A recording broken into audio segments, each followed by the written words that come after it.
natin. At ano nga yun, mabibasa nga po ng lahat ng trigo? Unbox! Ayan, unbox. Alam niyo yung unbox, diba? Ano ibig sabihin ng unbox? Ano? Nagbubukas ng box.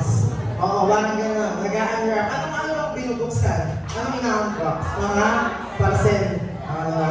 Pero sa konteksto natin, syempre, ano yun? Sabihin yun? Oo, gift. Kasi nga, December na.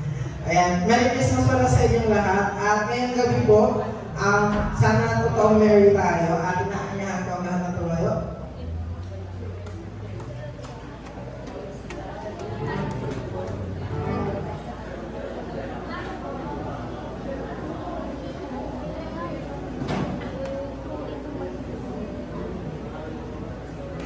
Ayan.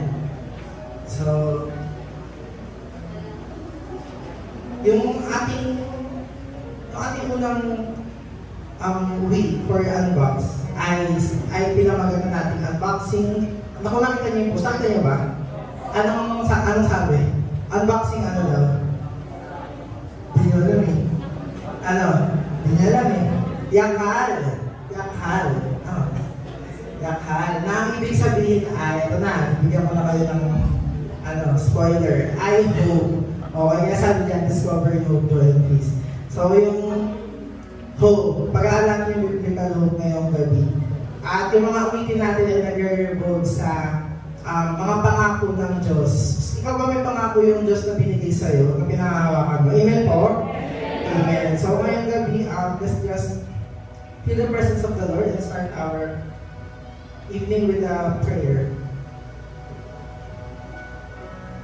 Yes, Heavenly Father, magandang gabi po sa inyo. Maraming pong salamat, Lord, for this time, Lord, for this opportunity na maging pong makapasok sa inyong presensya.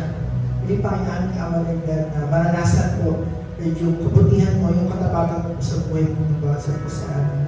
Thank you, Lord God, for the upper rulership nights, Panginoon, Ama, na totoong naranasan ka po namin, Panginoon, na time for us, Panginoon. Kaya na sumamba lamang po sa inyo, aming Ama, Lord, umiyak sa inyo. We're going to thank you, Lord God, na ngayon po you're opening a new theme, Panginoon. Tingnan na po kami ko, Diyos, Sir God, na mag-a-unwrap, Panginoon, mag-a-unwrap po sa amin, Lord God, ng mga mensahe mo, Lord God, for the next 3 weeks, Panginoon, aming Ama, Lord God, na we will discuss, Lord God, this theme. Maraming pong salamat, Lord, for your promises, Lord God, for the hope, Lord God, for waiting, Panginoon, aming Ama, Lord God, na meron po kami sa inyo, Panginoon. Lord God, we believe, Lord God, na hindi kayo lang, Lord, kayo mag-pay, Lord God, sa inyong mga pangako po sa basa po sa amin. We just want to continue, Lord, to cling to the promises, Lord God, that you have given us, Panginoon, Lord God. And for this night, we want to worship you, Lord. We want to give you the highest praise, Panginoon, aming Ama, Lord God, that we have for the night, Panginoon. Kasi mo lahat ng distractions, Lord God, na meron kami ngayong gabi. Hindi ko lamang ang Diyos, Lord God, na aming makikita mga Panginoon, malalatas na. We thank you, we give you all the glory, honor, and thanksgiving. In Jesus' name we pray.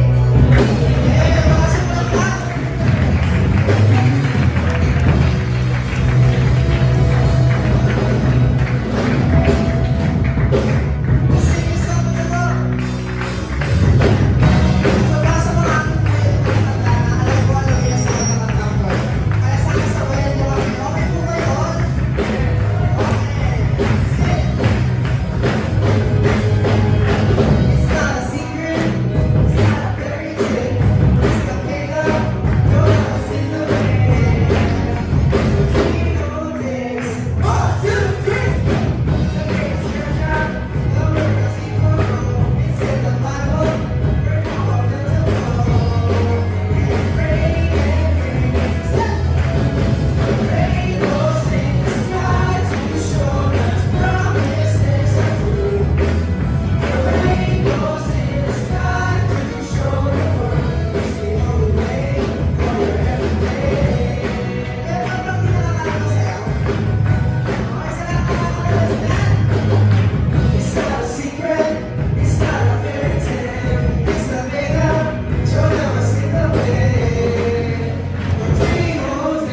Isang magandang gabi po sa bawat isa.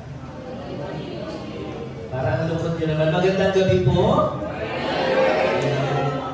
Kayo po ba ay happy to be here again sa ating upper room?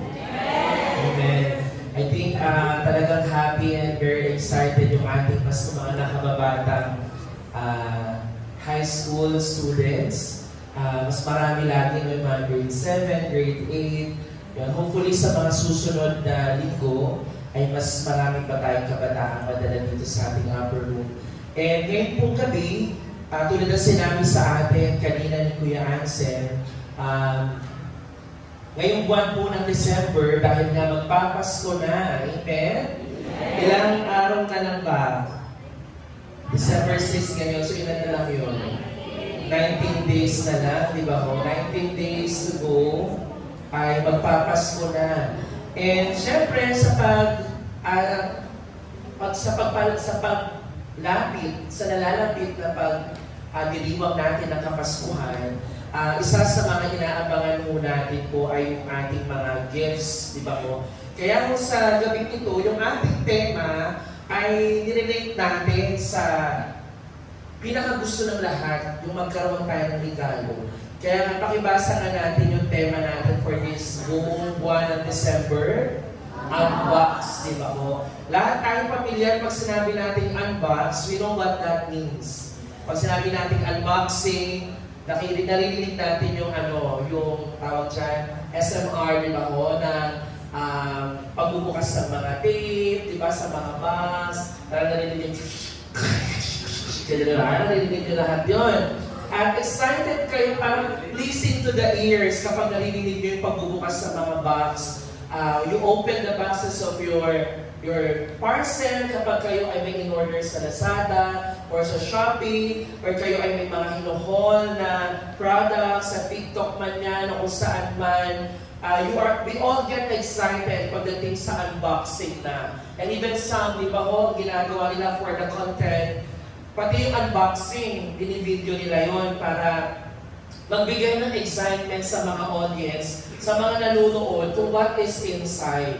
At ngayong buwan po ng December, may mga bagay tayong gustong i-unbox. Alam ko, nagpapasalamat ako sa Panginoon dahil the Lord is the one giving us wisdom and creativity as we think about the theme. Actually, we want to give credit kay Kuya Ansel for giving us the name, Unbox. Alam niyo, palakpakan niyo naman ang Panginoon. Ako ay grateful.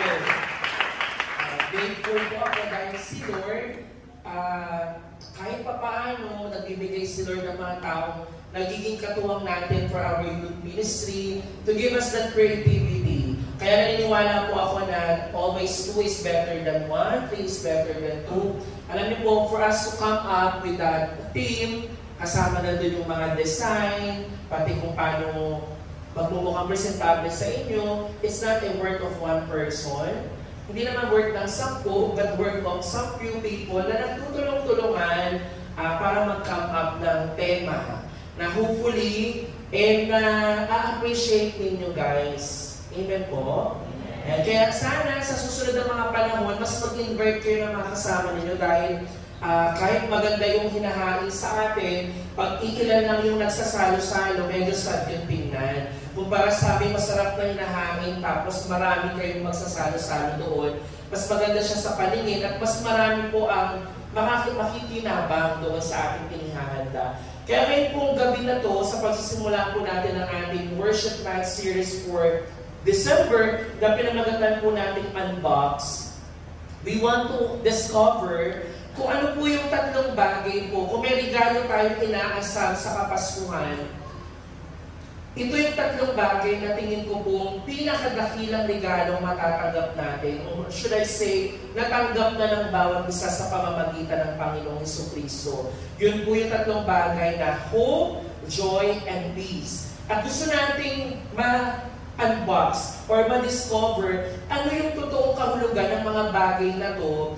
base sa biblikal na kahulugan at sa tunay po na kahulugan nito na nais ibigay sa atin base ho sa Biblia. At ngayon nga, for the first part po ng ating series, we want to unbox Okay, gusto natin unang magkaroon ng unboxing, that is yakal. Okay? Ano kaya yung yakal na yan? Ano po yan?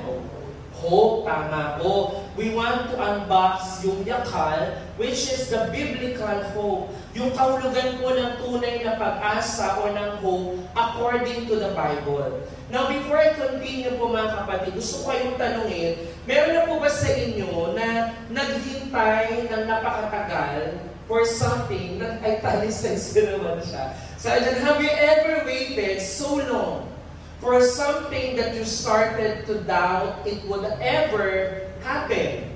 Sabi siya, kayo po ba'y nakapag-try na naghintay kayo ng isang bagay, na naghintay kayo na napakatagal, at kinalaunan, nagda-doubt na kayo kung matatanggap nyo pa ba siya? Sino dito nakaranas ng maghintay? Ay wala, kaya talagang marami nagmamadali sa inyo, no? Yung sino dito, wala dito sa harapan. Sino nakarinas maghintay, hindi ka naghihintay sa pila sa Jollibee, hindi ka naghihintay. Di ba lahat tayo naghihintay kahit papaano? We all experience po yung paghihintay na may mga times sa pag naghintay tayo, nag-iisip tayo minsan, we get frustrated, na sometimes we start to doubt, makukuha ko pa kaya yan? O mangyayari pa kaya yung isang bagay na yan? For example, ang tagal na hindi mo kapiling sa church yung mga magulang. Sabihin natin, hindi Christian yung parents mo, or one of them is not a believer. At pinagpipray mo, sabi mo sa Panginoon, I am waiting, and I'm praying for that time na darating yung panahon na yung aking mga magulang ay makakakilala sa Panginoong Jesus. Pero ang tagal ng panahon, 10 years na, lumipas ang panahon, 50, naging 20 years, parang hindi pa rin nagbabago yung mga magulang mo, and you started to doubt, Lord, mangyayari kaya yan? And alam niyo po guys, napakaganda na mapag-aralan natin yung salitang hope, which is in Hebrew is yakal, for us to appreciate at patuloy tayo magkaroon ng pag-asa.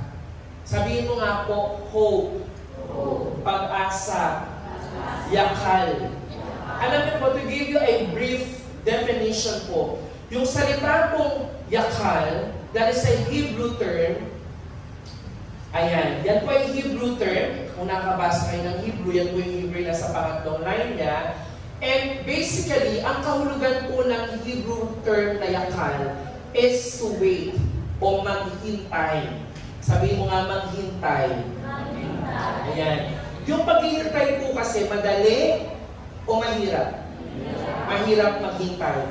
Kasi, kapag naghihintay tayo, unang nasusubok sa atin yung pasensya natin. Naiinip tayo agad. Gusto natin agad ang resulta.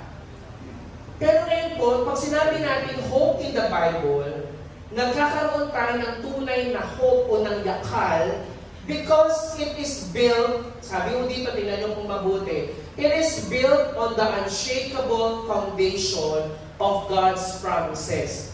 Na naghihintay ka, pag sinabing hope, hindi lang yan yung umaasa. Talagang ang kahulugan ay kung naghihintay ka, you're waiting. Kaya nakakapaghintay ka ng matagal, kahit gaano pa katagal yan, it's because yung paghihintay mo, yung pag-asa na yan, ay nandoon nakatayo doon sa hindi matitinag, sa hindi mayayanig na pundasyon ng pangako ng Panginoong Diyos sa atin. Ngayon, bigyan ko kayo ng overview po ng ating pag-uusapan ngayong gabi. Unang bagay po sa lahat, tingnan natin ano ba yung biblical hope. What is biblical hope na sinasabi ng Biblia sa atin? Naniniwala po ko, yan po ay regalo ng Diyos sa atin. Ngayong Pasko, sabi ko nga, kanina, habang ako'y lumabas dyan, kinausap ko yung isang friend kong tagalabas dyan. Sabi ko sa kanya, uy, birthday ko ngayon, baka naman meron ka dyan. Binibiro ko kasi nga, nakikiano ako sa kanila, nakikibiruan, para lang may mga friends tayo dyan sa labas. Sabi niya, Pastor, ang ano nga, hirap-hirap na nga ng buhay ngayon eh. Sabi niya gano'n, hindi nga ako makakaporma, yung anak ko lang makakaporma.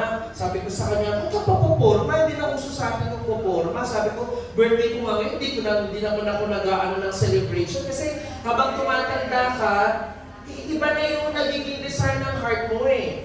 Tama ba mga matatanda? Grabe sa matatanda? Grabe sa... Tama ba? Ate, ano, ay, ganda ng ipin. Kami mga nasa 30 plus ka ba, alam mo guys, ngayon ko na-realize, pag tumatanda tayo, dati kasi parang ang gusto ko magkaroon ng ganitong, magkaroon ng, let's say, ng Jollibee. Dati ng bata ako, favorite ko talaga yung Jollibee, dami niyang burger. Kasi yung amoy lang yung burger, iba siya sa Jollibee, sa burger ng ibang, ng mga fast food. Kaya yun lang yung hilig ko, gusto ko ng yung burger. At gusto ko nitong ganitong laruan, gusto ko ng robot, gusto ko ng mixer na truck na laruan. Yun yung mga gusto ko dati. And inaasahan ko yung mga bagay when my birthday comes. Pero ngayon, na nagkakaedad na ako at nakikita ko na kung ano ang mas nagmamatter sa buhay, isa ko sa mga hinihiling na lang ng aking puso ng kapayapaan ng isip, yung makita na healthy yung mga tao sa paligid, na na-accomplish ko yung mga bagay na ginagawa ko, at higit sa lahat, yung hindi ako mawala ng pag-asa sa lahat ng aking ginagawa. Kaya sabi ko dun sa kaibigan ko na yun, sa labas, sabi ko sa kanya, okay na yan, kaya hindi ka pumorma, yung anak mo na lang papormahin mo. Sabi ko sa kanya, ang mahalaga, healthy ka ngayon, ang mahalaga, okay tayo. Kasi po, yung pag-asa, yung hope, lalo na sa panahon natin ngayon, isang bagay na mabilis mawala sa atin. Kaya it's very easy for us to say, wala na akong pag-asa. Diba? It's very easy for us to give up sa hope. Hindi na nga tayo umaasa eh. Minsan, kinakalimutan na natin umasa. Kinakalimutan na natin maghintay. Kinakalimutan na natin hintayin kung ano yung pagkilos ng Panginoon. Kaya what is biblical hope? Tingnan mo natin yan. At yung pag-asa ba, ano ang kaibahan niya sa optimism? Pag sinabing optimism, ano ibig sabihin nun, guys? Sa mata, optical, ano yun? Pagiging optimistic. Ano ibig sabihin pag sabing optimistic ka? Pagiging positive. Ayan, kakatiktok nyo yan. Pagiging positive. Alam nyo kasi kakanood nyo ng mga comment kay Maris saka doon sa lalaki. Yan, hindi nyo alam kung anong optimism. Di ba? Ano kaibahan niya? Kasi di ba minsan ang tao sasabihin lang lagi ng ibang tao sa atin, oy, maging positibo ka lang. Ano mang sitwasyon, positive lang. Ano mang nangyari, positive lang. Maging optimistic ka lang. Ano yung pagkakaiba ng pagiging positive lang sa totoong pag-asa? Mamaya tingnan mo natin yan. Kasi sa totoo lang, hindi rin maganda yung toxic positivity na sinasabi. Yung lagi lang positive. Pero iba kasi yung pagiging positive lang, sa totoo meron kang pag-asa. And pangatlo, paano na-fulfill ni Jesus yung ultimate hope na yun, yung pag-asa na yun. Lalo na ngayong Kapaskuhan, mapapaalalahanan ka, Lord Jesus, why were you born here on earth? Bakit ka ba pinanganak, Panginoong Jesus? Now, Christmas, guys, it's actually not really about yung gift na matatanggap mo. Nang Pasko, guys, hindi siya tungkol sa OOTD mo on Christmas Day. Malungkot ng Christmas ko, wala akong jacket. Malungkot ng Christmas ko, wala akong buhaghag na maong para ibang forma. Wala akong necktie na mabagay sa aking forma. Di ba, ganyan mga formahan mga kataan ngayon? Talagang nakakatuwa tingnan. Kasi very, parang Japan, di ba? Pero that's good. Minsan nag-aalala ka, paano yan? Wala akong bagong ganito, walang ganyan. Kaya let's be reminded, how did Jesus fulfill our ultimate hope sa pamamagitan ng ating pag-aaral ngayong gabi? Ayan, umpisahan mo natin ha. Ulitin ko po sa inyo, yung biblical hope in the Old Testament, dito muna tayo. At kaya ako nahihirapan magsalita, parang napaus na ako agad. Sa biblical hope po natin, in the Old Testament, may dalawang basic Hebrew word. Pinaka-common na Hebrew words na ginagamit for the word hope. Una, yung ating title ngayon, which is Yakal, na ang kahulugan niya is waiting. paghihintay, yung literal naghihintay, katulad ng paghihintay ni Noah. Lalo na yung panahon ni Noah, kaya kanina inawit natin yung the rainbows in the sky, di ba? Na yung rainbow, ano ba simbolo ng rainbow? LGBTQ+. Ano? hindi LGBT yung original na ano doon ha, kundi yung pangako, yung promise. Si Noah, paunahan ko na kayo ha, si Noah, nakapaghintay siya kasi pinanghawakan niya yung pangako. You guys listening to me? Si Noah nakapaghintay kasi pinanghawakan niya yung pangako ng Diyos sa kanya na hindi niya i-destroy totally itong buong sanlibutan, may ililigtas siya. At may pangako din siya na hindi niya muling gugulamin ang mundo sa pamamagitan ng baha. Di ba? O ng tubig. Now, the other term for hope is yung tinatawag natin kava. Sabi ng mga kava. Kinakavahan ka ba? Hindi yan yung, di ba? Very opposite sa na mararamdaman mong kava. Kasi kinakabahan ka, kasi parang wala kang pag-asa. Pero yung term na kava, in the biblical sense of hope, ibig sabihin niya po, waiting din siya with tension. Na yung salitang kava, it means katulad siya sa isang cord, tali. Nakita na kayo ng tali. Let's say you have a tali na stretchable. Yung tali kasi sa Hebrew term din, ay sa tawag sa kanya, kav.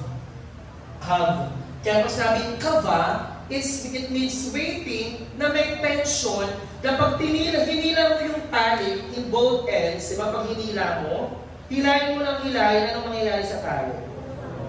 Ha? Luluwag daw. O luluwag. Pero hilahin mo ng hilahin, anong mangyayari? Let's say yung goma. Diba? Pipigtas siya. There's a snap. Mapipigtas and you are waiting. Diba? Habang pag nagano ka ng rubber, diba? Pag hinila ng rubber, anong tsura ng mukha mo habang hinihila? Sabi ba? Hindi diba magiging ka? Parang ayaw mo maanohan ka nung, ayaw matalsikan ka, matamaan ka nung pitik nung goma o nung tali. And you're waiting for that to happen. Yun yung kahulugan ng kava. Mayroong salitang paghihintay pa din with tension. Now, in the Old Testament, the question is, ano yung hinintay ng mga tao? Kasi sa Old Testament po, hindi lang po kay Noah, mamaya papakita ko din sa inyo, many times in the Old Testament, lumabas po yung salita pong waiting. Sa totoo lang po, to be exact, or baka estimated lang dito, 40 instances na lumabas po, lalo na sa Psalm po sa awit, the Psalms emphasize po yung theme ng kava at ng yakal 40 times. Mamaya ipapakita ko din po yung halimbawa ko sa inyo. Nabalikan po muna natin po yung story mo ni Noah. Si Noah po, alam mo natin yung nangyari po sa baha, di ba ho? Si Noah, inutusan ng Panginoon na gumawa ng isang arko at nagpadala ang Panginoon ngayon ng isang malaking baha. Umulan ng umulan, di ba ho? At nagkaroon ng great flood. And let's read it dito po direkta sa ating po scripture. Pakibasa mo natin ang may kasiglahan. 1, 2, 3, go.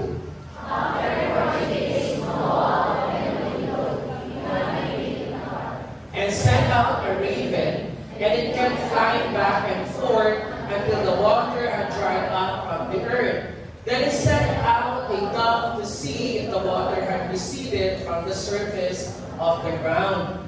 But the dove could find nowhere to perch because there was water over all the surface of the earth. So it returned to Noah in the ark. He reached out his hand and took the dove and brought it back to himself in the ark. He waited 7 more days and again sent out a dove from the ark. When the dove returned to him in the evening, there in its beak was a freshly plucked olive leaf. Then Noah knew that the water had receded from the earth. He waited 7 more days and sent the dove out again, but this time it did not return to him. Alam niyo po yung kahalagaan po ng dove dyan? Ano ang talaga ng dove? Kalapati. Yung dove na pinadala, di ba? Una, raven yung pinadala. To check whether the water has receded. Kung bumaba na ba yung tubig. Kasi nga, puno na ng tubig ang sanlibutan. Bumalik ba? Raven. Bumalik? Bumalik. Bakit daw bumalik? Kasi, wala pa siya ma-stayhan kasi pag puno-puno pa ng water. Ngayon, naghintay ulit si Abraham tuloy. Naghintay ulit si Noah. And then this time, pinadala niya ang isang kalapati naman. Yung pinadala niya yung kalapati the first time, bumalik din. Tapos naghintay ulit, tama? Ng ilang araw. So, si Noah waited for so long, then he sent out again a dove, and this time, bumalik ba? Bumalik muna, may dala-dala, may freshly picked olive leaf. Di ba ho? Ngayon sila kilala mo nandun sa dulo, he waited 7 more days and sent the dove out again. But this time, it did not return to him. Ibig sabihin, nakahanap na ng mapupugaran. Makahanap na ng kanyang bagong bahay itong dove. Ngayon, ano pong kalagahan po ng dove sa tingin po ninyo doon sa story mo ni Noah? What do you think is the symbolism po ng dove sa story mo ni Noah? Yun po yung tinatawag po natin na mayroong talagang katapatan ang Diyos. Yung pagbabalik ng dove na mayroong dalang leaf, tapos yung pagpunta, pagpapadala ni Noah ulit para i-check muli, pagpapakita ng Panginoon ay tapat.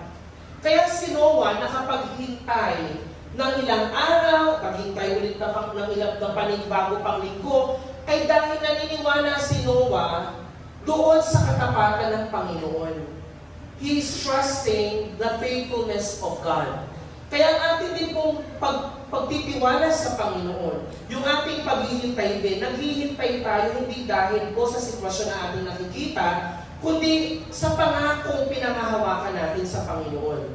Kaya sabi ko dito ng Isaiah din, sa panahon din ni Isaiah mo, sabi dyan, then you will know that I am the Lord, those who hope in me will not be disappointed. Kasi po sa panahon din ni Isaiah, sa panahon nila na punong-puno ng problema ang Israel, ang hirap pong maghintay, ang hirap pong magtiwala sa ginagawa ng Panginoon. Pero si Isaiah, pinanindigan niya, pinanghawakan niya na ang kanyang paghihintayin at pagkakatiwalaan, walang iba, kundi ang Panginoon. Kaya sabi niya dyan ng Panginoon Diyos, ang sino mang magyayakal sa akin, magkakava sa akin, will not be disappointed. Ngayon ang tao, bakit tayo na-disappoint? Because we put our hope, we put our trust, we put our waiting sa ibang bagay. Hindi sa Diyos na hindi tayo bibiguin. Nandiyan pa kayo guys? Ngayon, moving forward. Sabi din ng Micah, ni Propeta Micah, but as for me, as I watch in hope for the Lord, I wait for God, my Savior, my God will hear me. Sa panahon din ng mga prophets, kung saan ang bayan ng Israel din, they have been conquered by many empires. Imagine po yung sitwasyon na napakagulo, napakabigat ang sitwasyon. Mayroon pong hindi pagkakaayos-ayos, magulo yung situation. Pero si Micah, sabi niya, may hinihintay ako. Sabi niya dyan, as for me, I watch in hope for the Lord. At yung kanyang paghihintay, I wait for God, my Savior, at ang Diyos din ay pakikinggan siya, sabi ni Propeta Micah, my God will hear me.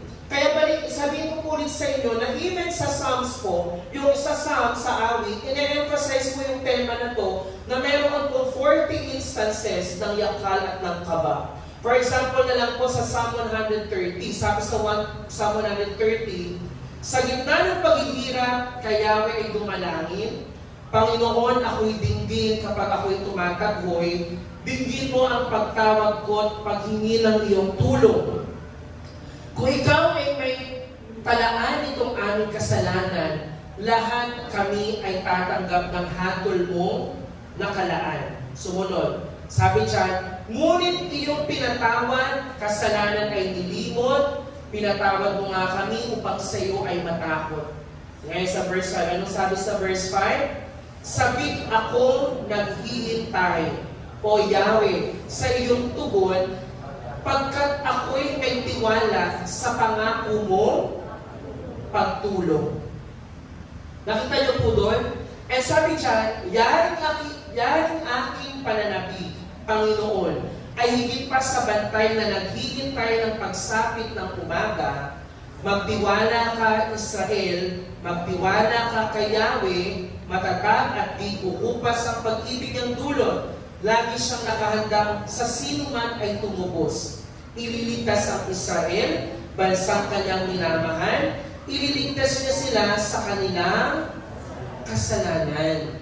Kaya po, in the Old Testament times pa lang, yung paghihintay ni Propeta Isaiah, Propeta Micah, maging sa mga awit sa salmista mo, naghihintay sila sa Diyos na tumutulong sa kanila. Sa Diyos na kaya mo silang iligtas. And you know, it's amazing how yung paghihintay ngayon ay konektado pagdating ngayon sa New Testament. Nandiyan pa ho kayo, guys. Kaya sabi mo dito ngayon, ang biblical hope is about trusting in God even when the future is unclear. Kasi po sa konteksto ng mga Israelita, sa panahon ng Old Testament, hindi nila makita yung kanilang hinaharap. Kung sitwasyon lang yung kanilang titingnan, napakalabo. Parang imposible yung pagliligtas na mangyayari sa amin. Parang hindi magaganap. Pero, nanatili silang naghihintay. Kaya nga po yung paghihintay ay patuloy na naganap hanggang sa pagdating ng Panginoong Hesukristo. Anong hinintay nila? Hinintay nila ang pinangako Mesiyas. Yung promised Messiah, they waited for that. Kaya po, tanong ko po sa inyo bago tayo magpatuloy. Kayo po bilang mga kabataan, what are you waiting for in your life? Ano po yung hinihintay natin ngayon sa ating mga buhay? And do you believe that God is faithful even when the way feels endless? Naniniwala ba kayo ng Panginoon ay tapat kahit na tila bang ang paghihintay ay parang walang katapusan? Napakatagal ng paghihintay. Gusto kong makita, sino dito yung may hinihintay na ang tagal-tagal hindi pa rin nangyayari? Tapos nga kamay. Wala. Wala. Talagang pinaghintay mga lalaki, mga lalaki sa harapan. Hindi, no? Okay? Kaya naniniwala ba kayo ng Panginoon, tapat siya, na i-fulfill niya yung kanyang pinangako na kahit maghintay ka, ibibigay niya yan sa'yo. Maghintay ka man ng matagal. Naniniwala po ba kayo doon? Amen. Kaya kung mga kabataan, kung tunay kang may pag-asa kay Lord, remember this, maghintay ka. Ang hindi paghihintay ay nangangahulugan na wala kang pag-asa kay Lord. Kaya ka nagmamadali. Kaya anong sabi ng kuya ko sa'yo, sabi ng mga leaders, maghintay ka. Ang problema, hindi ka naghihintay. Sabi, hintayin mo yung tao. Huwag ka muna matag sa jowa. Sabi ba ba? Kaya kinapapagalitan, di ba ho? Kaya ka ng pagsasabihan. Kasi sabi, maghintay. Pinangunahan mo yung timing ni Lord. Pinangunahan mo yung gusto niyang ibigay sa'yo. Na kahit matagal, kahit ang haba na ng panahon ng pananalangin mo, you still trust the promise of the Lord. You still trust yung pangako binigay niya sa'yo, yung salitang pinanghahawakan mo. Amen po ba mga kabataan? Kasi maraming kabataan ngayon atat. Kapag hindi naghintay, nagkakamali. Tama po ba? Lahat ng mga nagpa-dance, dalos nagkamali. Lahat ng ura-urada, hindi pinag-pray, hindi naghintay, nagkamali. Lahat ng nagmamadali, tingnan nyo sa kalsada pala, lahat ng nagmamadali, nabubunggo. Nagkakaroon ng kamatayan. Lahat ng hindi nakakapaghintay, hilaw, yung natatanggap. Hindi tama. Hindi maganda yung natatanggap because you do not trust the waiting period. And as we wait, God is telling us, trust my promise. Trust me because you can trust me. I am a faithful God.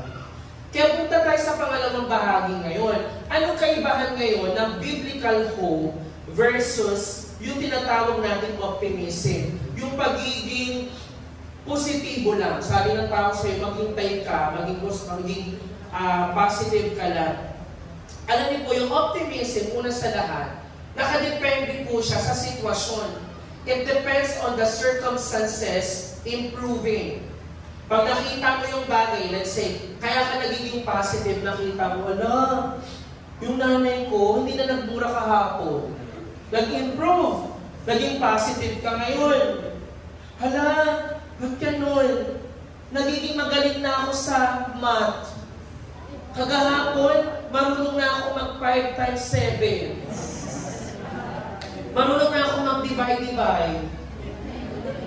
Akala mo, naging positive ka kasi nakita mo may improvement sa circumstance. Pero ang tanong mga kabataan, paano?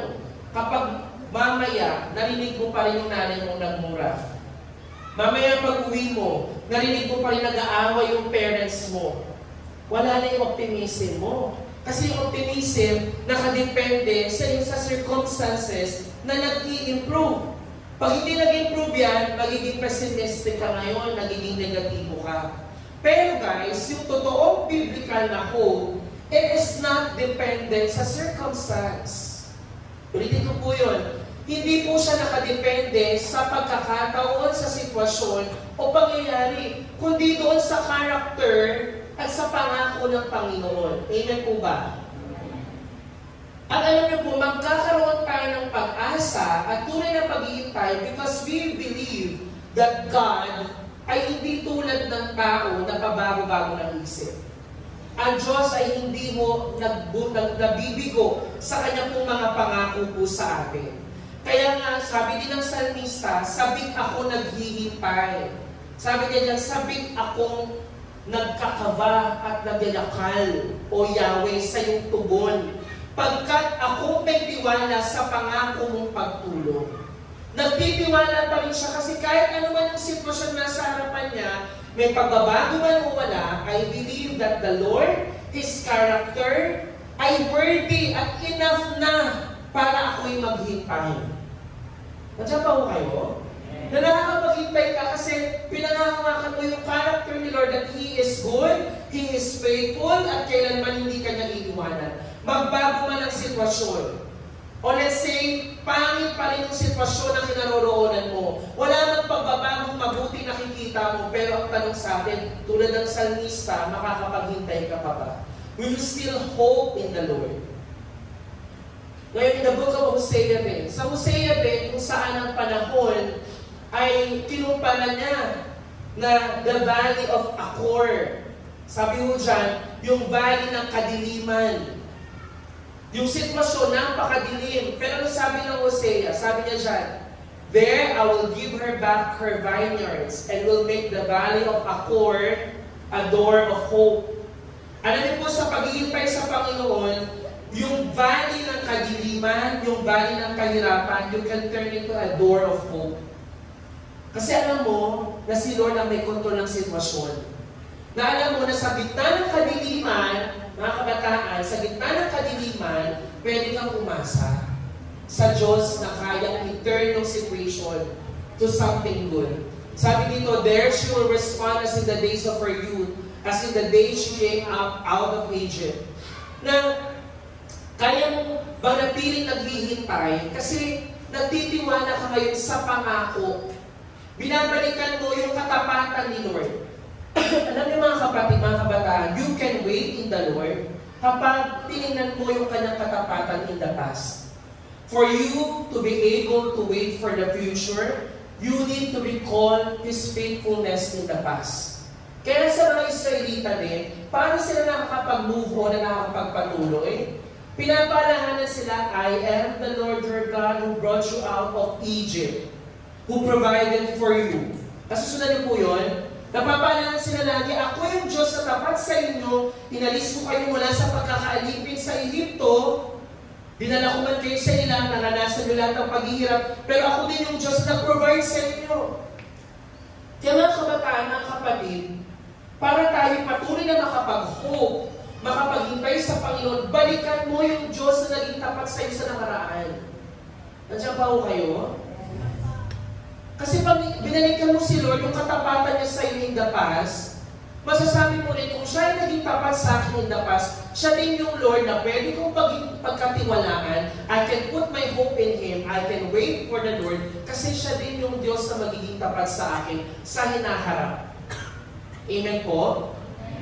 Sabi mo ng salmista din, but now, Lord, what do I look for? My hope is in you. Sa'yo lamang, Panginoon, yung aking pag-asa. Sa'yo lamang, Panginoon, ako maghihintay. Ngayon, tanong ko po sa inyo, ilang beses na po kayong naghintay na pag tinignan nyo po yung paghihintay ninyo, gusto nyo nang tumigil, pero pag binalikan mo yung katapatan ni Lord, nakakapagpatuloy ka pa din. And I think that's the right attitude na tayo pong lahat, may pangapanahon, kasi may panahon talaga napuputol yung ating paghihintay, napuputol yung ating pagbuho, kasi tayo mga human beings, sinful nature.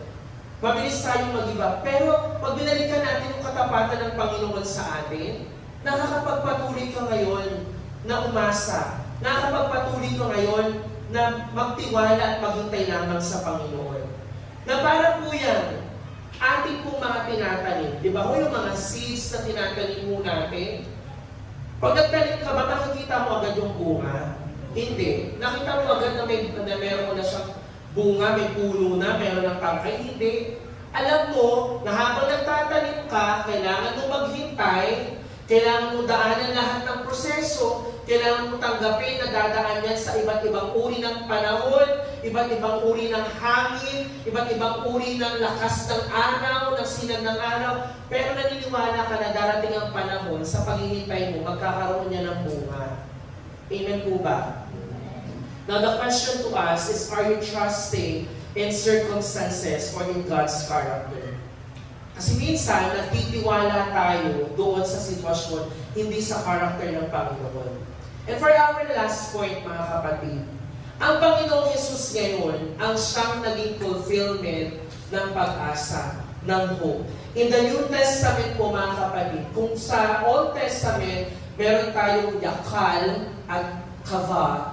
Sa New Testament ngayon, pagdating sa New Testament, may tinatawag po tayong Greek word na elpis. Sabi nyo nga elpis. Yung elpis na Greek word po, katulad din ng kaba at ng yakal, it captures yung sense po ng anticipation. Yung naghihintay ka, may inaasahan. Pero ngayon, nag-uugat siya, tingin ko kayo sa akin, nag-uugat siya sa buhay ng Panginoong Jesus, sa kanya pong kamatayan, at sa kanya pong muling pagkabuhay. Yung mga tao ngayon, naging fulfillment na yung pag-asang hinihintay sa Old Testament, tunay na dumating sa kanilang kalagitnaan. Kaya nang dumating ang Panginoong Jesus, nakita nila yung buhay ng Panginoong Jesus, yung kanyang kamatayan, at yung kanyang muling pagkabuhay na here in the Lord Jesus. Yung peace, we can wait, we can trust, we can put our hope in Him, dahil doon may tunay kaming pag-asa. At yung pag-asa na yun nakaugat sa Panginoong Hesukristo. Tinanong natin yung storya ni Simeon. Si Simeon po sa Lucas chapter 2, basahin niya natin lahat po ng gising, mga tuligo. May isang tao doon sa Jerusalem ng pangalan Simeon. Isang lalaking matuwid, may takot sa Diyos, at naghihintay sa katubusan ng Israel. Nasa kanyang Espiritu Santo. Ipinahayag ng Espiritu Santo sa kanya na hindi siya mamamatay hanggat hindi niya nakikita ang Kristo na ipinangako ng Panginoon. Sumunod na verse. Si Simeon ay pumasok sa templo at nagdaling doon ni Jose at Maria ang sanggol na si Jesus upang tuparin ang ayon sa itinatakda ng kautusan. Kinarga ni Simeon ang sanggol pagkatapos nagpuri siya sa Diyos. Sumunod. Ngayon, Panginoon, maaari na po yumaong mapayapa ang inyong abang alipin ayon sa inyong pangako. Yamang nakita na po ng aking mga mata ang inyong tagapagligtas na inyong inihanda sa harapan ng lahat ng bansa. Ito po ay liwanag na tatanglaw sa mga hintil at magbibigay dangal sa inyong bayang Israel. Pinapakita ko natin dito yung buhay po ni Simeon na isang halimbawa ng pag-asa na tunay na naghihintay.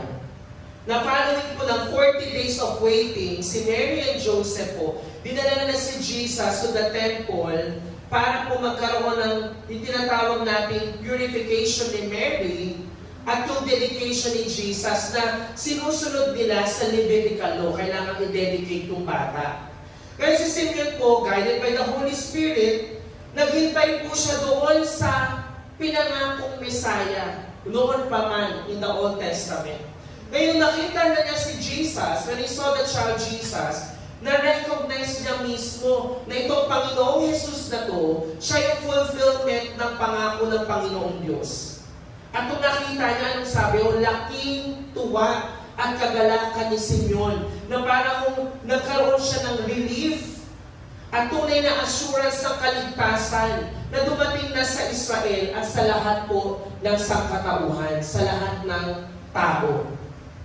Kaya mga kabataan, mga kapatid, ang buhay ng Panginoong Jesus, yung kanyang kamatayan at kanyang pagkabuhay po, hindi lang po para po sa ating mga manampalataya, kundi sa lahat ng buong sanlilikha, ay isa pong pangako ng kaligtasan na ipinagkaloob sa atin ng Diyos at na isa katuparan sa pamamagitan po ng buhay ng Panginoong Hesukristo.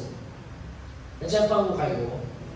And even John the Baptist po, alam niyo po si John the Baptist, sabi mo dito, the people were waiting expectantly and were all wondering in their hearts if John might possibly be the Messiah. Alam po natin na si John, siya yung nauna, di ba po? Before the Lord Jesus. At ang role niya, he prepared the way for the Lord Jesus bilang tagapaghanda ng daraanan ng Messiah. Sabi dito, John answered them all, I baptize you with water, but one who is more powerful than I will come. Na sabi niya, the straps of whose sandals I am not worthy to untie. He will baptize you with the Holy Spirit and fire. Kung dati po nalala po sa Noah's story, ano nga pong hayop muli yung nakita natin kay Noah kanina? Yung dove. Naalala niyo po sa panahon din ni John the Baptist, sila niyo po, when all the people were being baptized, Jesus was baptized too. And as he was praying, heaven was open, and the Holy Spirit descended on him in bodily form like a dove. Nakita niyo po, may dove sa Old Testament kay Noah. And then dito naman, sa panahon ni Jesus, when they were being baptized, nagkaroon ng pagbaba ng Holy Spirit sa form ng isang kalapate. At narinig nila yung tinig na nagsasabi, You are my son, whom I love, with you I am well pleased. Na John the Baptist announced po sa kanila yung arrival ng Messiah na matagal na nilang hinihintay. At yung dahil sa Noah's story, yun po yung nagsisimbolo po ng end ng flood at ng beginning ng renewal. Nasusundan ninyo? Na yung dahil kay Noah, pagpapakita na tumigil na ang flood, tapos na, at may pagpapanibago. Ngayon naman, yun po yung physical restoration kay Noah. Ngayon naman case, yung spirit na nag-descend kay Jesus, nag-signify naman ngayon ng spiritual renewal.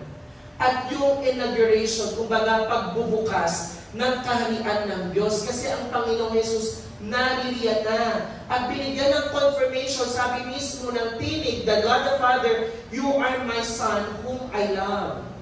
Na sa pamamagitan ng taong ito, sa ipinangakong Messiah, magkakaroon ng kaligtasan. At yung kaligtasan na kanilang hinihintay noon pa sa umpisa in the Old Testament ay naganap na nga sa pamamagitan ng buhay ng Panginoong Jesus. Nandiyan pa ho kayo?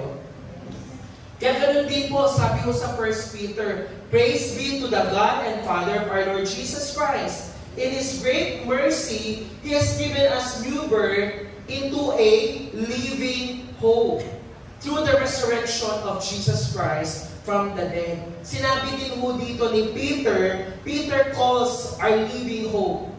Bakit? Kasi si Jesus rose from the dead, mula sa kamatayan, sa kanyang muling pagkabuhay, na nagbibigay sa atin ng katiyakan ng eternal life at tunay po na restoration. Kaya mga kabataan, bakit po ito sinasabi mo sa inyo? Ma-appreciate po natin na ang Panginoong Jesus na tumawag sa iyo, namumuhay sa atin ngayon, ay sapat na para tayo magkaroon ng pag-asa.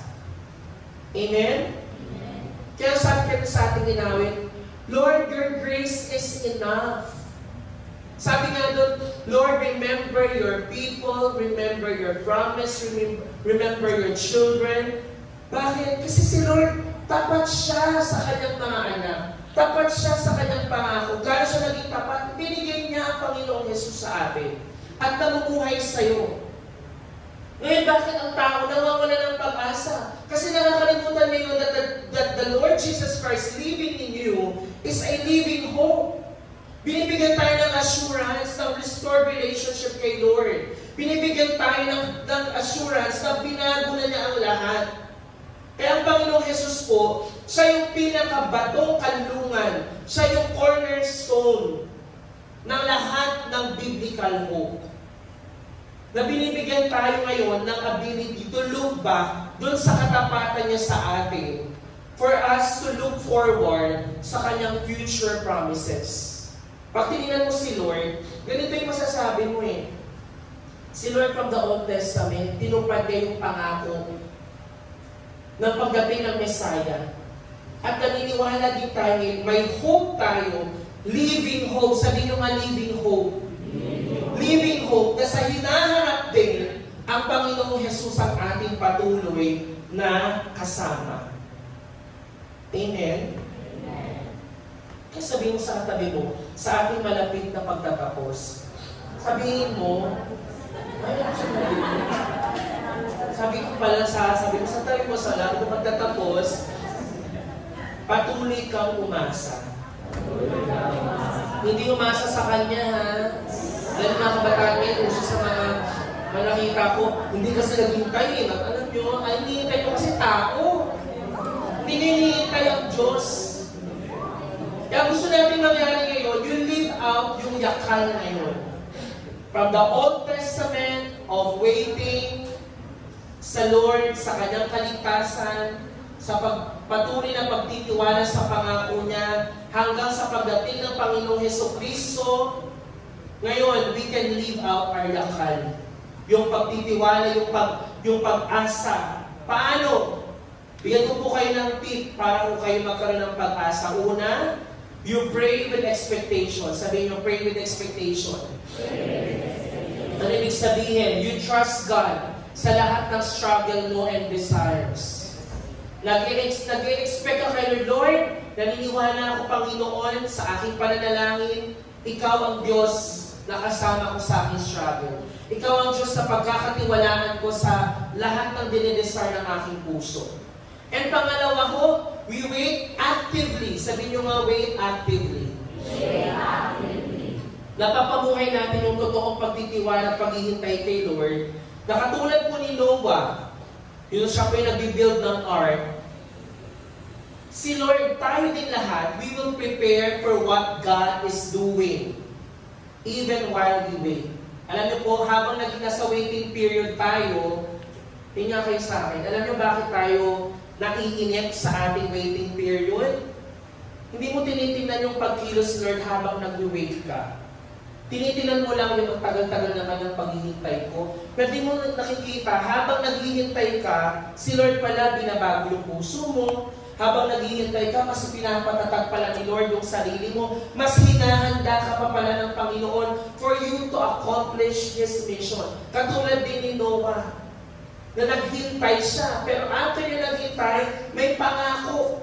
May pangako ng renewal. May pangako ng kaligtasan for his family. May pangako ng hindi muling paggunaw ng mundo. Nasusunod po ninyo? And lastly, we encourage others. Sabihin nyo nga, encourage others. Encourage others. Paano natin ibang isi-share yung hope? Alam nyo po, i-encourage nyo yung inyong kapwa, yung mga friends mo ninyo who may feel hopeless sa panahon mo natin ngayon. Lalo na po sa panahon natin ngayon, kaugaliin mo natin mag-share ng pag-asa. Sa mundong nawawala na ng hope, choose to share that hope to other people.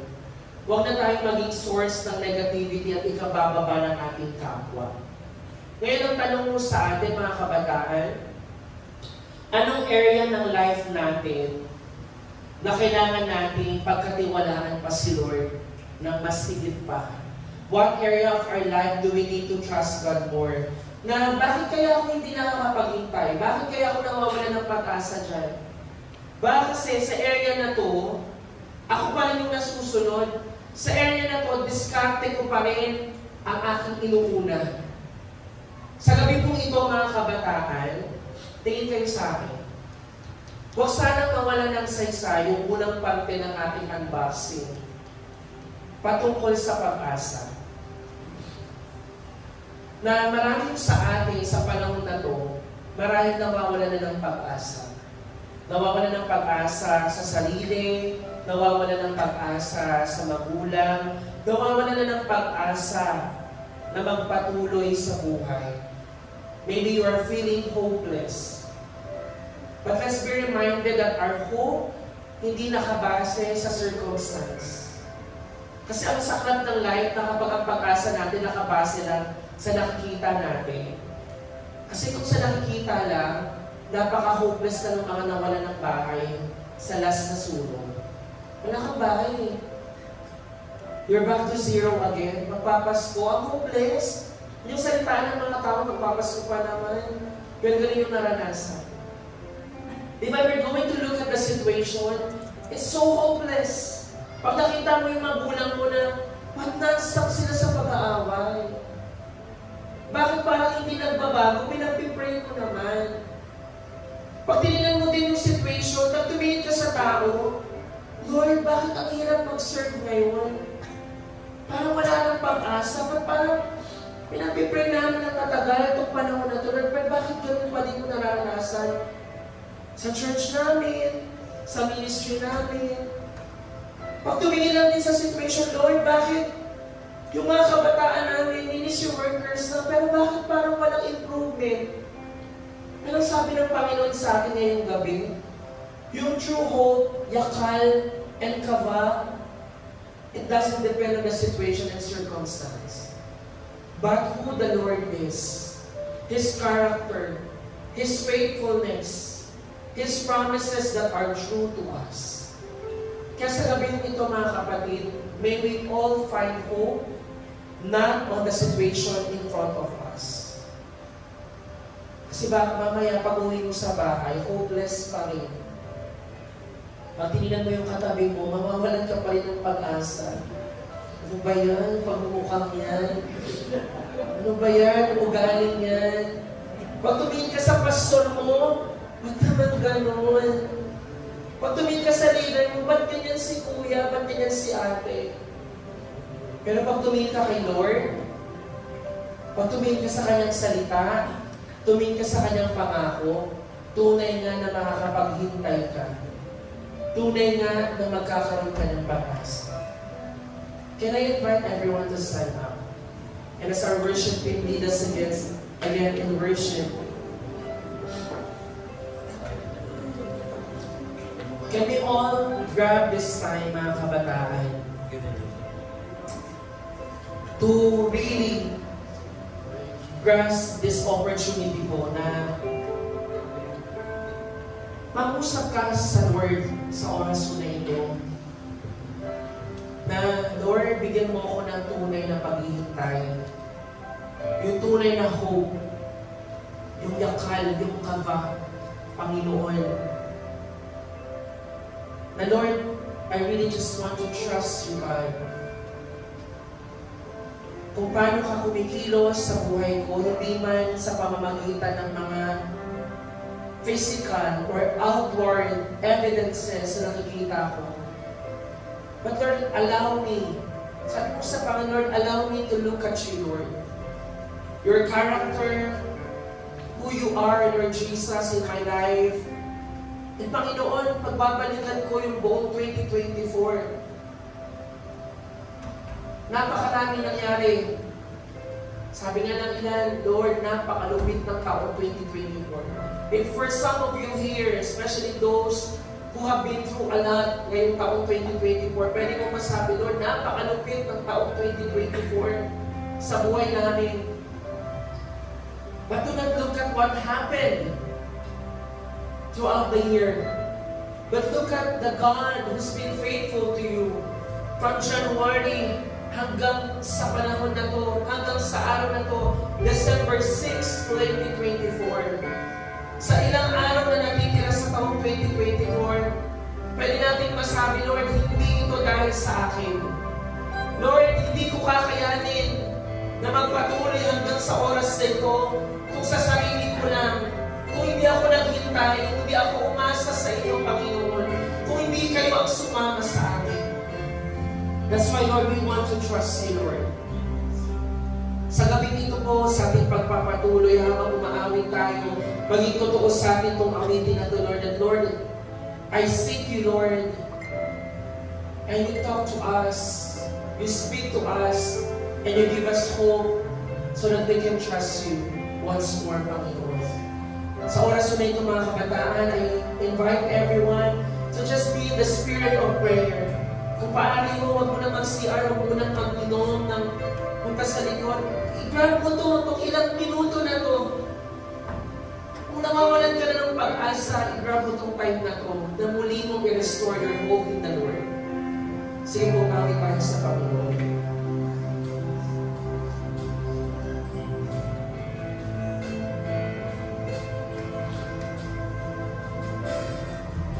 Yes, Lord. Mag-usap kayo, Panginoon, sa puso ng bawat isa.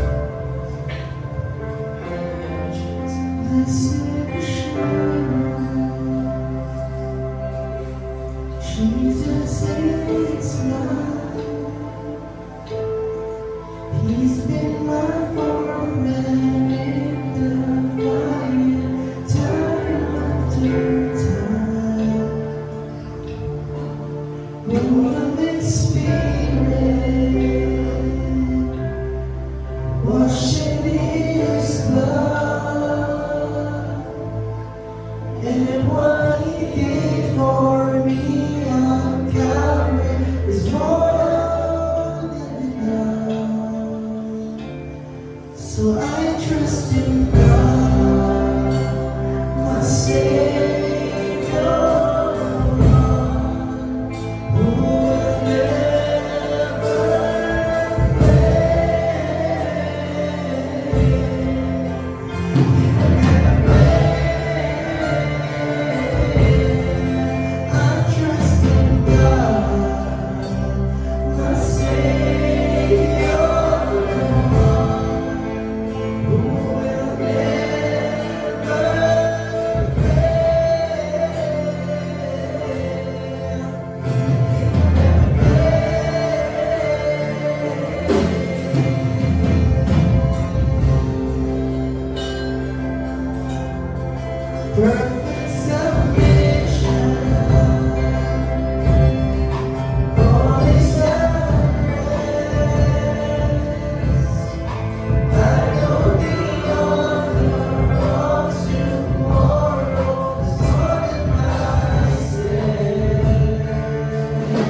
oras na ito, mga kapatid.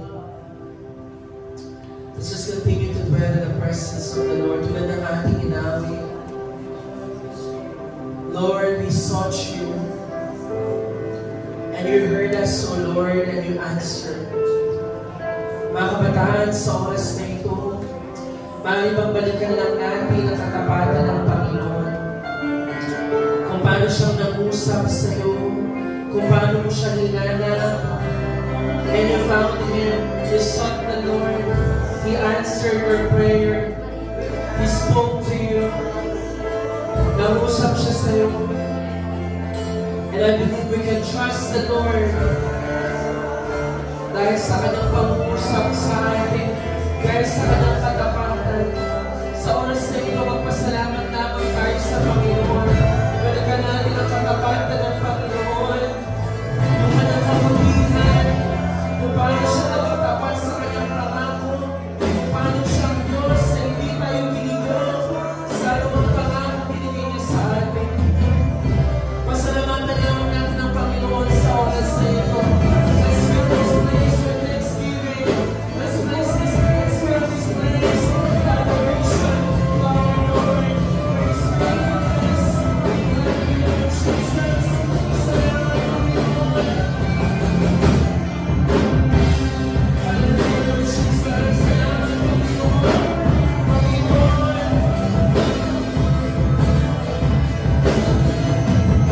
Salamat sa katapatan mo at Lord, thank you, Lord Jesus. Thank you, Lord, for your faithfulness. Mga kabataan, pasalamatan mo, Panginoon. Pasalamatan mo, Panginoon, sa katapatan niya. Hallelujah, Lord. Salamat, Lord. Ang lahat ng bagay tayo namin sa iyo. We will trust you, Lord.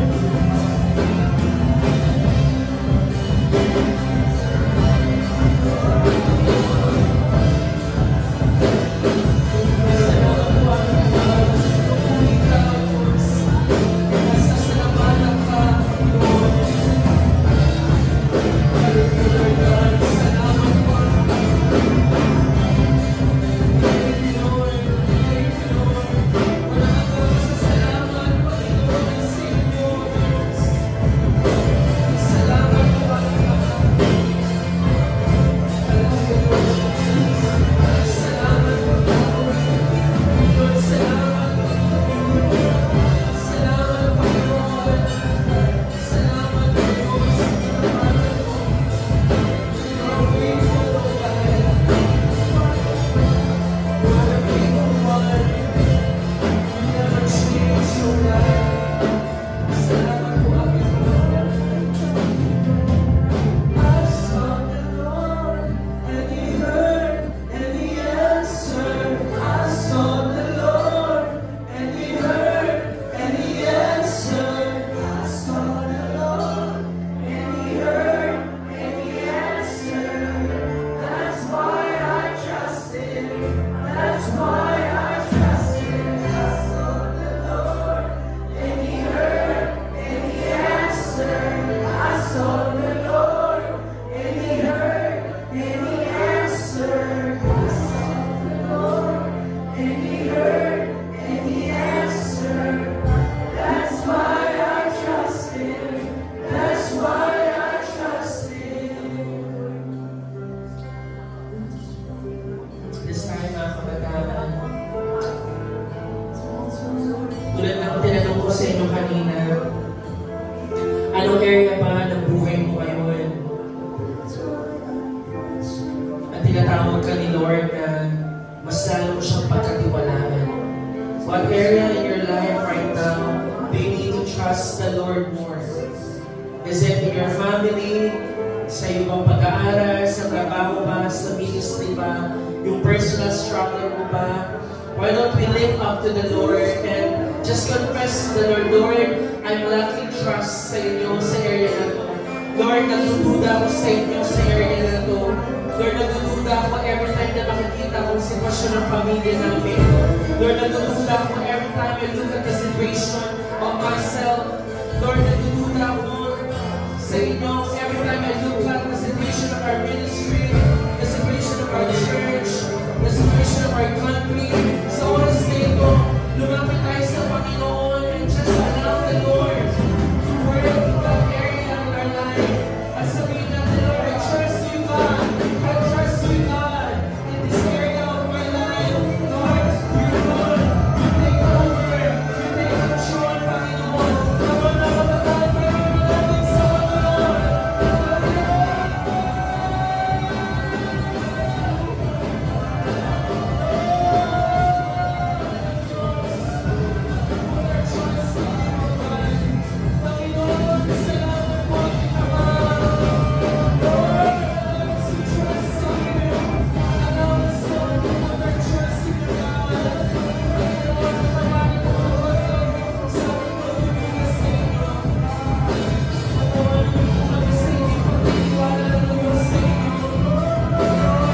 So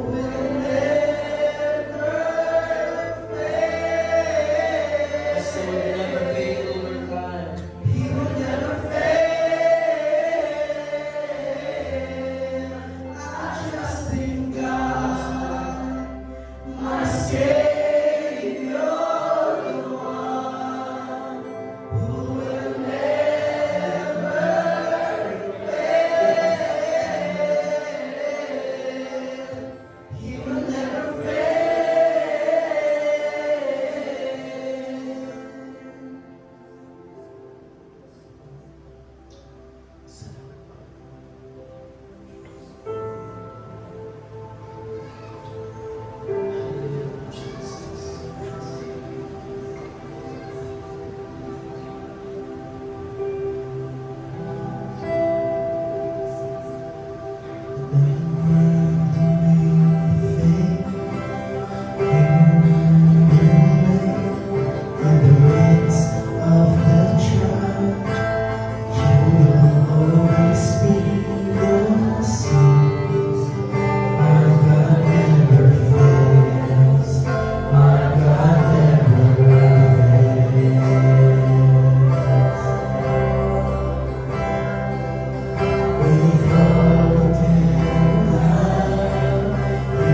just love how the lyrics says na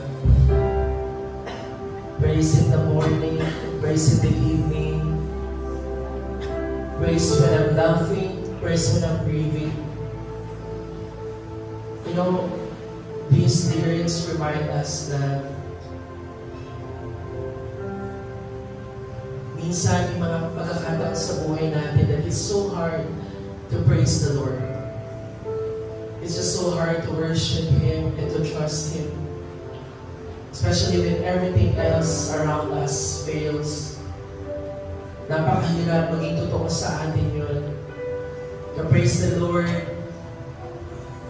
not only when we are laughing, but to praise Him in our grief, when we are grieving. Kaya sa oras na ito, manalangin po tayo muli sa Panginoon. Sa oras na ito, lumapit lang tayo kay Lord, and gusto ko lang po punuin natin itong lugar na ito.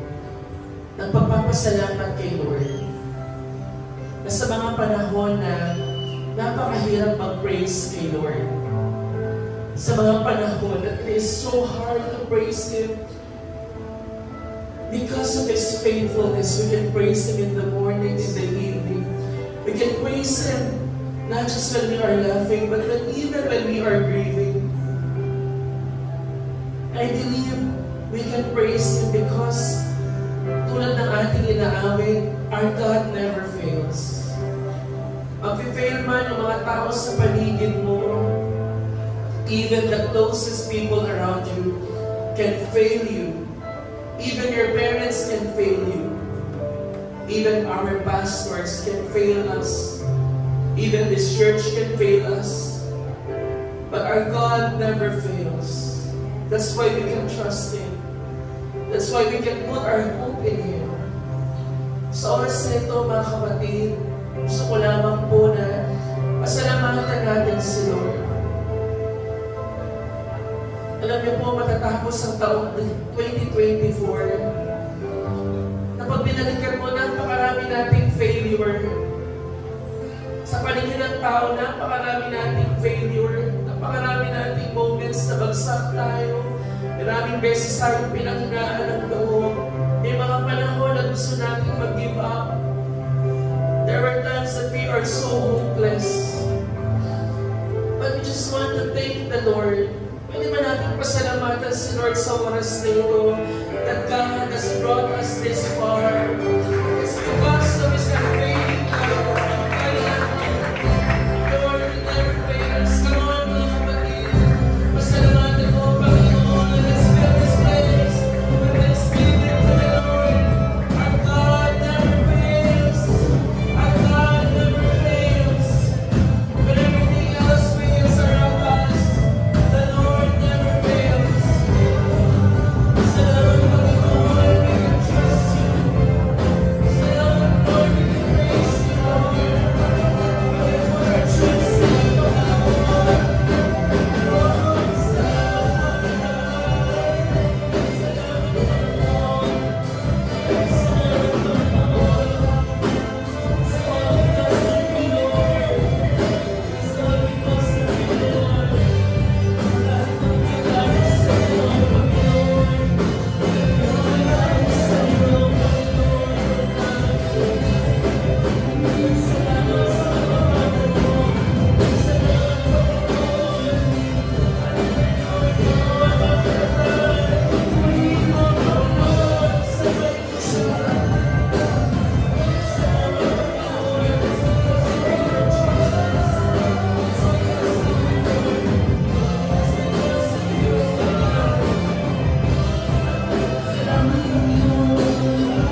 It's about praise in the morning.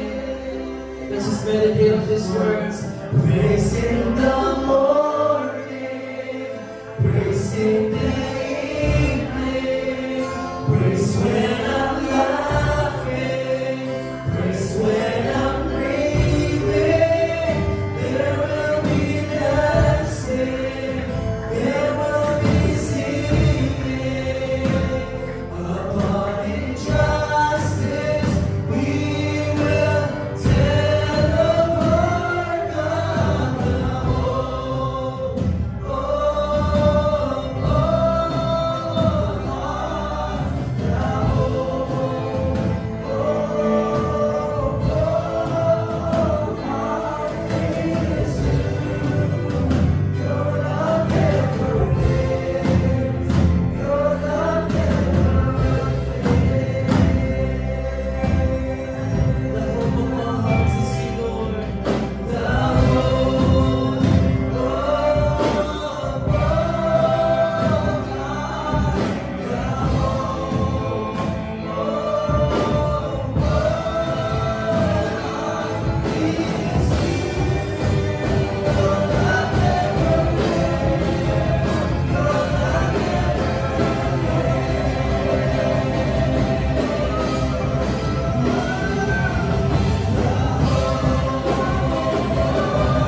Salamat, Panginoon.